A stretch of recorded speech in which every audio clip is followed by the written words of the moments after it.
Masigaa waaqayyo uumaan keenya, tikseen keenya,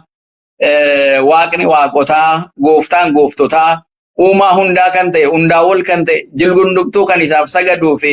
qalbiin hundumtuu kan isaa bitamu, ayyaana isaa, hafuura isaa hunda keenyarra nu abulshu, waan biyyaaf ta'u, waan saba keenyaaf ta'u, waan walirraa barannu,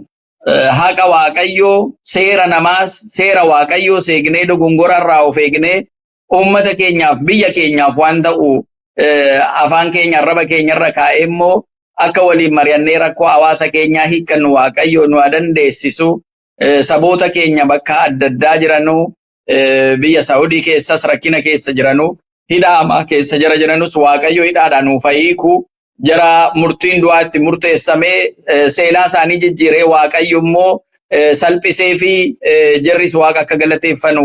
jara dandeessisu jara dhiphatanii jara rakkatanii jiran rakkina adda addaa keessa jiran waaqayyo rakkina sana keessa nuuf baasu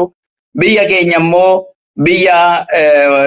waraanni dhaabbatee nagaa walii galteen bu'ee biyyi nagaa argattee sabni keenya waan barbaadu argatee qeerroo qarreen jaarsi ijoolleen daa'imman nagaan baatee nagaan galtu waaqayyo akka nu taasisu waaqni waaqotaa gooftaan gooftotaa akka nu gargaaru jaarmiyaaleen hawaasa keenyaa kan ittiin tiksamanu kan ittiin eegamanu xiinsammuun saba keenyaa kan ittiin jabaatu tokkummaan saba keenyaa yeroo kam caalaa kan ittiin cimu waaqayyo nu taasisee addunyaa irratti akka ifaa taanee isa kaaniif illee kan qaqqabnu isa kaanii kan birmannu kan keenya fixnee raawwannee isa kaan rakkina keessa jiruuf kan qaqqabnu immoo akka waaqayyo nu taasisu biyya keenya biyya nagaa akka nu taasisu tokkummaa saba keenyaa akka nu cimsu waaqayyo